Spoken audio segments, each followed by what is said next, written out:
Spoken English series का first part start करेंगे, spoken English part 1। जैसे कि पहले भाग में मैंने बताया, इसके पहले इंट्रोडक्शन में कि स्पोकन इंग्लिश सीखना कितना जरूरी है और क्यों जरूरी है, उसी सीरीज में हम निताई स्पोकन इंग्लिश कोर्स के माध्यम से आपको अंग्रेजी बोलना सिखा रहे हैं।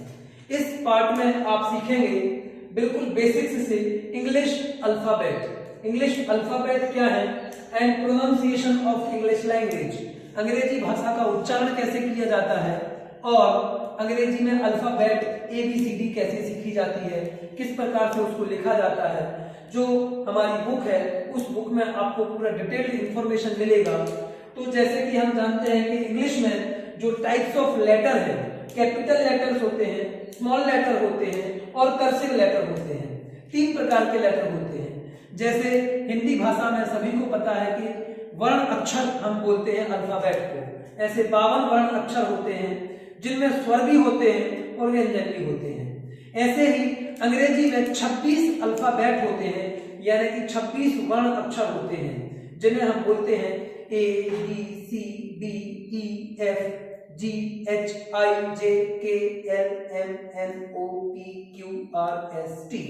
ऐसे ये टोटल 26 लेटर होते हैं जिन्हें कैपिटल के फॉर्म में या स्मॉल के फॉर्म में या कर्सिव फॉर्म में 3 अलग अलग रूपों में लिखा जा सकता है। और मैं बताना चाहूंगा अंग्रेजी बोलना बहुत ही आसान होता है।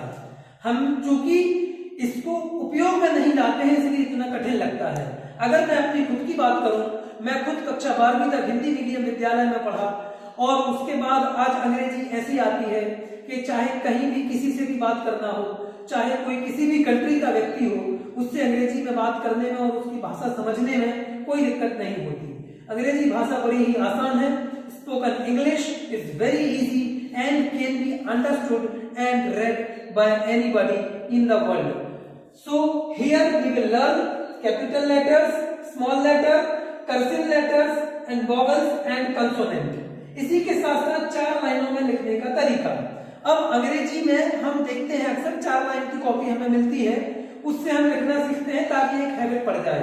अगर हम बड़े हो गए हैं तो एक बार बस प्रैक्टिस कर लो, उसके बाद आप बहुत आसानी से अंग्रेजी लिख सकते हैं, पढ़ सकते हैं, समझ सकते हैं। आने वाले सारे पार्ट में हम सीखेंगे कि किस प्रकार से अंग्रेजी को पढ़ना है।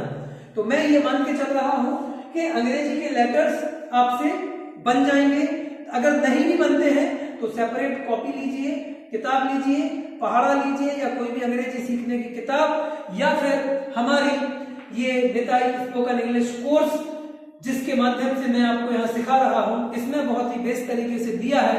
आप इससे सीख सकते हैं कैपिटल लेटर कैसे लिखना, स्मॉल लेटर कैसे लिखना, कर्सिव लेटर कैसे लिखना और 4 लाइनों में लिखने का तरीका। 4 लाइनों के माध्यम से हम इसको बड़ी ही आसानी से लिख सकते हैं। इसके बाद आता है वॉवल्स एंड कंसोनेंट। मैं बताना चाहूंगा कि अंग्रेजी की भाषा में 5 कॉन्सोनेंट वॉवेल्स होते हैं और 21 कॉन्सोनेंट होते हैं। वॉवेल्स आपको पता होने चाहिए, नहीं पता है तो 5 वॉवेल्स होते हैं A, E, I, O, U। इस प्रकार जैसे हिंदी में वॉवेल्स होते हैं आ, ई, उ, ए, ओ, औ, आहा। इस प्रकार अंग्रेजी में होता है A, E, I, O, U। ये 5 वॉवेल्स अर्थात स्वर होते हैं। हम हिंदी में भी पढ़ा करते हैं स्वर विज्ञान कि हमें स्वरों को कैसे निकालना। तो स्वर और व्यंजन 2 चीजें होती हैं, स्वर और व्यंजन। अब यहाँ पर हम सेकंड पार्ट में इसमें सीखेंगे pronunciation of English language. Pronunciation का मतलब होता है उच्चारण, अंग्रेजी भाषा का उच्चारण। अब हम देखते हैं कि अंग्रेजी भाषा में कई शब्द साइलेंट होते हैं, कभी PUT पुट होता है, BUT बट होता है और CUT कट होता है। तो ऐसे अलग अलग थोड़ा सी भिन्नता आती है, उसके थोड़े से कुछ नियम हैं, वो नियम आप समझ लेंगे।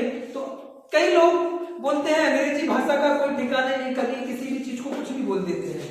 उनके नजरिए से सही है, लेकिन कुछ 4-6 नियम बस आप समझ लेंगे तो आपको पूरा पता चल जाएगा कि कब PUT पुट पढ़ना है और CUT कट पढ़ना है। तो यहाँ पर A, E, I, O, U जो कि वॉवेल्स होते हैं उनके बारे में मैंने बताया है कि किस चीज को क्या पढ़ना है।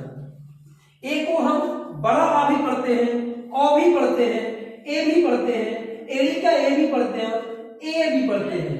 जैसे एयर, AIR एयर, तो यहां क्या पढ़ रहे हैं मेरे को ए, एयर, ठीक है। जैसे हम पढ़ते हैं बोट, BOAT बोट। तो ऐसे अलग अलग जगहों पे ए का अलग अलग मतलब निकलता है। इसमें बुक में बहुत सारे एग्जाम्पल दिए गए हैं, उनके माध्यम से आप डिटेल में समझ सकते हैं। ई के अलग अलग मीनिंग निकलते हैं। ई का मीनिंग कहीं छोटा निकलता है तो कहीं बड़ा निकलता है, तो कहीं छोटी ही निकलता है तो कहीं बड़ी ही निकलता है, कहीं एड़ी का ए निकलता है स्मॉल छोटा ए तो कभी एड़ी का बड़ा ए। ऐसे अलग अलग मीनिंग ई के निकलते हैं। कहां कब कौन सा मीनिंग निकलता है इसका डिटेल्ड डिस्क्रिप्शन आपको हमारी बुक में मिल जाएगा। आई के भी अलग अलग मीनिंग होते हैं, कहीं छोटा ही होता है तो कहीं बड़ा ही होता है, तो कहीं छोटा आ होता है, कहीं आई होता है और कहीं आय होता है। जैसे कि इनकम, INCOME इनकम। ऐसे ही अलग अलग इसके मतलब निकलते हैं। नेक्स्ट है ओ के भी अलग अलग मीनिंग निकलते हैं, कहीं छोटा आ, कहीं ओ, कहीं ओ, कहीं छोटा ओ, कहीं आय, कहीं आउ। जैसे OUT आउट, ठीक है। इस प्रकार से इसके अलग अलग मीनिंग निकलते हैं। और यू के भी अलग अलग मीनिंग निकलते हैं, कहीं छोटा आ, कहीं छोटा हो, कहीं बड़ा हो, कहीं यू, कहीं ओ। इस प्रकार ये अलग अलग वॉवेल्स के अलग अलग मीनिंग है और कैपिटल, स्मॉल और कर्सिव लेटर हैं। तो ये लेटर लिखना सीखिए और इनके मीनिंग आपको समझाए कि ए के क्या क्या मीनिंग हो सकते हैं, ई के क्या क्या हो सकते हैं। इससे बाहर नहीं जाएंगे, मात्र इतना सा एक बार आपको समझना है, फिर आप कभी कंफ्यूज नहीं होंगे कि PUT पुट होता है तो CUT पुट क्यों नहीं होता। ऐसे इसके अलग अलग मीनिंग हैं। ऐसे ही आगे के लेक्चर में हम पढ़ेंगे कि साइलेंट लेटर का क्या मतलब होता है। साइलेंट मतलब उसको हम पढ़ते नहीं है, जैसे कि नॉलेज, यानी कि KNOWLEDGE नॉलेज, लेकिन यहां पर के साइलेंट है। नोन में भी के साइलेंट है। साइकोलॉजी में पी से स्टार्ट होती है साइकोलॉजी की स्पेलिंग। साइकोलॉजी को हिंदी में बोलते हैं मनोविज्ञान, PSY से स्टार्ट होती है साइकोलॉजी की स्पेलिंग, लेकिन पी वहां साइलेंट होता है। ऐसे कब कौन सा लेटर कहां साइलेंट होता है, कई बार ई साइलेंट होता है बाद में, जैसे कि MODE हम क्या पढ़ते हैं मोड, NOTE नोट, उसको नोटे नहीं पढ़ते, ई लिखा है जबकि। तो कहीं कुछ शब्द शुरुआत में साइलेंट होते हैं, कहीं कुछ शब्द बाद में साइलेंट होते हैं, और कहीं कहीं एक ही शब्द के अलग अलग उच्चारण निकलते हैं। तो हम ये सीखेंगे प्रोनाउंसिएशन में आगे आने वाली क्लास में, साइलेंट में। अभी आज पहले भाग में हमने सीखा कैपिटल लेटर क्या होते हैं, स्मॉल लेटर क्या होते हैं, कर्सिव लेटर क्या होते हैं, 4 लाइनों में लिखने के तरीके कैसे लिखते हैं, और उसके बाद प्रोनाउंसिएशन ऑफ इंग्लिश लैंग्वेज। आगे की चीजें हम आगामी भाग में सीखेंगे। Thank you. जय भारत, जय हिंद।